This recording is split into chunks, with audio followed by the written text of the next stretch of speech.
KPK menetapkan 3 tersangka dalam kasus dugaan korupsi Sistem Proteksi Tenaga Kerja Indonesia di Kementerian Tenaga Kerja dan Transmigrasi tahun anggaran 2012.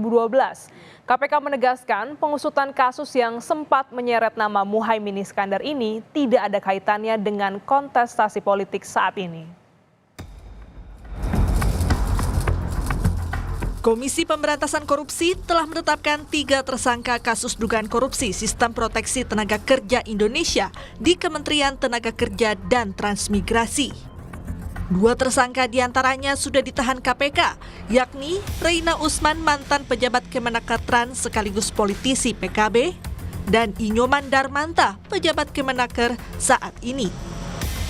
KPK menyebut korupsi ini bergulir pada tahun 2012 di mana Reina Usman saat itu menjabat sebagai Dirjen Pembinaan Penempatan Tenaga Kerja dan Transmigrasi di bawah Menteri Tenaga Kerja Muhaimin Iskandar yang saat ini maju sebagai calon wakil presiden di Pilpres 2024. Meski demikian, KPK menegaskan penanganan kasus ini tidak ada kaitannya dengan kontestasi politik saat ini. Sebab kasus ini sudah diselidiki KPK sejak tahun 2019. Perkara ini tidak ada hubungannya ya dengan kontestasi politik saat ini ya. Karena saya khawatir ketika teman-teman menyangkut pautkan dengan Kementerian Ketenagakerjaan terus langsung menyinggung seolah-olah ini jadi politis. Ini perkara lama sebetulnya ya, dilakukan penyelidikan sehingga saya itu udah di jilid pertama saya sekitar 2019 kalau nggak salah itu kan. Karena ada COVID ya sempat tertunda selama 2 tahun.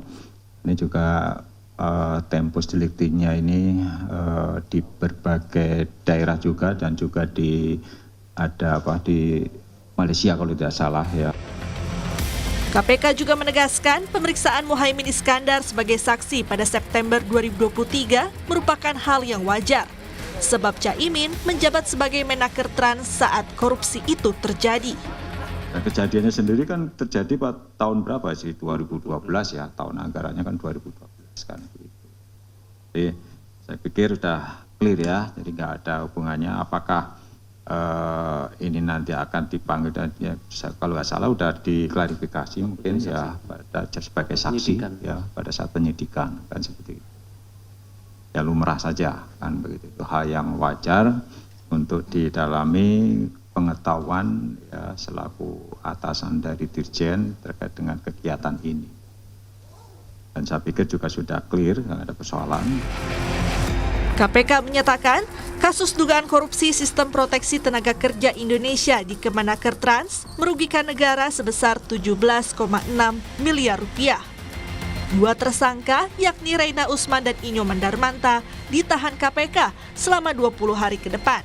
Sementara 1 tersangka lainnya yakni pihak swasta diimbau KPK untuk kooperatif menghadiri pemeriksaan. Tim Liputan Kompas TV.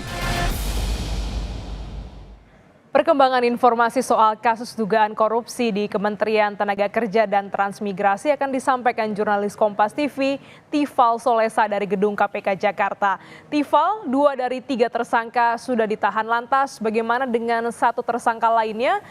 Sebenarnya bagaimana peran para tersangka dalam kasus ini?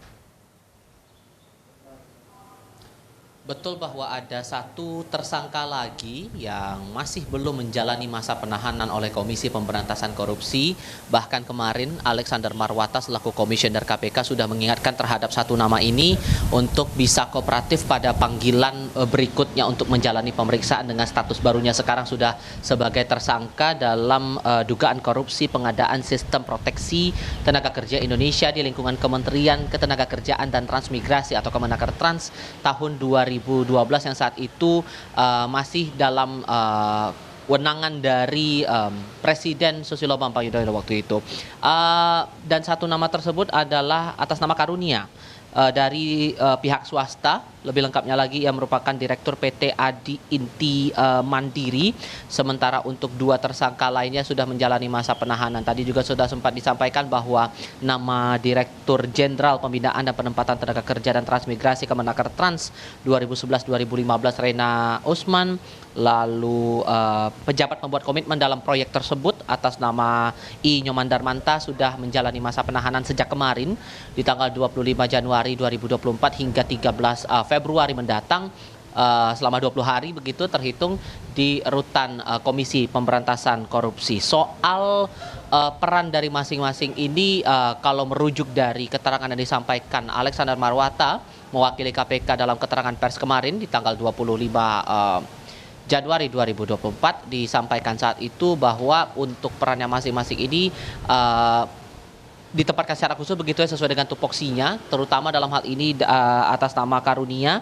Kalau dalam runutan kronologinya Karunia ini disebut ini mengondisikan adanya dua perusahaan lain yang seolah-olah ikut serta dalam proses lelang proyek dari sistem atau pengadaan sistem proteksi TKI di tahun 2012 itu. Sementara untuk nama lainnya seperti Reina Usman dalam kronologi disebut telah menunjuk nama Inyoman Darmanta sebagai pejabat pembuat komitmen untuk kemudian melakukan persiapan untuk menggarap ataupun juga memuluskan penggarapan proyek dari sistem proteksi tenaga kerja Indonesia di Kemenaker Trans, dan disebut ini berhubungan langsung dengan basis utama penempatan TKI di Malaysia dan juga Arab Saudi. Gladys. Ya, Tifal, kasus ini terjadi pada tahun 2012 di mana Muhaimin Iskandar menjabat sebagai Menaker Trans. Sebenarnya bagaimana kronologi awal kasus ini?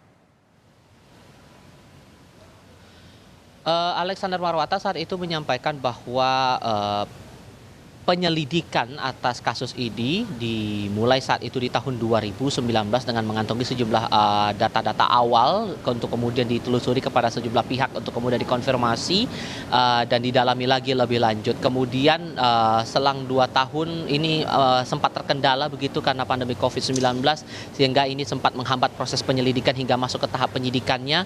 Barulah kemudian dari keterangan yang disampaikan oleh Alexander Marwata, ekspos perkara baru dilaksanakan oleh Komisi Pemberantasan Korupsi atas kasus ini pada bulan Maret tahun 2023 dan barulah sprindik ini diterbitkan oleh pihak KPK dalam medio pertengahan tahun 2023, dan disampaikan juga oleh Marwata saat itu bahwa seluruh proses hukum ini sesuai dengan aturan yang berlaku, sesuai dengan prosedur yang seharusnya berjalan di ranah hukum pidana, terutama dalam hal ini ranah kasus tindak pidana korupsi begitu, sesuai dengan undang-undang KPK terutama, dan tidak ada sangkut pautnya pada kepentingan politis. Kita paham bahwa nama Muhaimin Iskandar beberapa waktu lalu juga sempat dipanggil oleh pihak KPK untuk menjalani pemeriksaan sebagai saksi saat itu untuk perkara yang sama, perkara pengadaan proyek sistem proteksi TKI di Kemenaker Trans, dan disebutkan bahwa kasus ini semata-mata berjalan karena memang ada kendala di akibat pandemi COVID-19 waktu itu selama 2 tahun kebelakang, sehingga barulah kemudian